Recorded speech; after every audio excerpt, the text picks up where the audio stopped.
All right, viewers, with that, we shift our focus towards the United States of America. A partisan standoff over healthcare and spending is threatening to trigger the first U.S. government shutdown in almost 7 years, with Democrats and Republicans in Congress unable to find agreement even as thousands of federal workers stand to be furloughed or permanently laid off. Now, the government will shut down today if the Senate does not pass a House measure that would extend federal funding for 7 weeks while lawmakers finish their work on annual spending bills. The Senate Democrats have stated that they won't vote for it unless Republicans include an extension of expiring health care benefits, amongst other demands. Meanwhile, U.S. President Donald Trump and Republicans are refusing to negotiate at all, arguing that it is a stripped-down, clean bill that should be non-controversial. Top Senate Democrat Chuck Schumer has now stated that the White House meeting with President Donald Trump and other senior Republican leaders ended without any agreement to avoid an imminent government shutdown. Schumer has stated that there are still large differences between the two parties. The deadline, of course, is looming large. Meanwhile, U.S. Vice President J.D. Vance has stated that the federal government is headed to shut down in less than 36 hours and has blamed the congressional Democrats for placing conditions on support for a short-term budget bill. Listen in to what Vance had to say. Well, first of all, we have to keep essential services functioning as well as possible if the Democrats shut down the government, and Russ has been tasked with making sure that's possible. Now, you asked about negotiations. One of the things I admired about the president, but frankly the entire team's approach during the conversation we just had with Chuck Schumer and Hakeem Jeffries was, they have some crazy ideas. Giving taxpayer money to illegal aliens for health care, that's a crazy idea. Funding transgender surgeries in Peru, that's a crazy idea. But they had some ideas that I actually thought were reasonable, and they had some ideas that the president thought was reasonable. What's not reasonable is to hold those ideas as leverage and to shut down the government unless we give you everything that you want.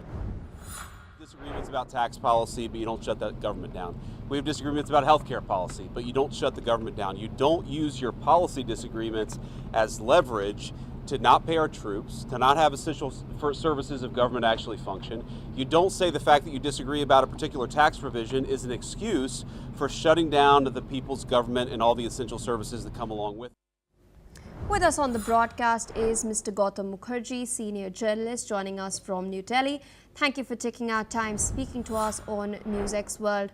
In your view, is what we're seeing the fact that differences between Democrats and Republicans has escalated to the point of being on the brink of government shutdown? Is this merely a policy disagreement or political posturing?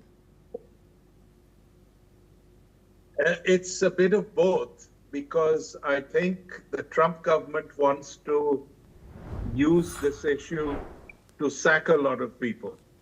And the Democrats want to use the issue to get a lot of money sanctioned for the projects that they are backing, including health facilities for immigrants, illegal, many of them. So I think the Trump administration is prepared to bring this to a head, have the government shut down, sack a lot of people before it is restored.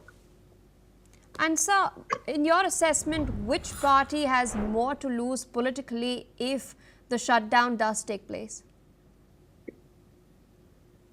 Well, the Trump government thinks the Democrats will be embarrassed, and the Democrats think that this would be a wrong thing to do for a ruling party. So I think they're both very clear that the other guy is embarrassed, not them. All right, sir. I request you to stay on with us as we're tracking more updates.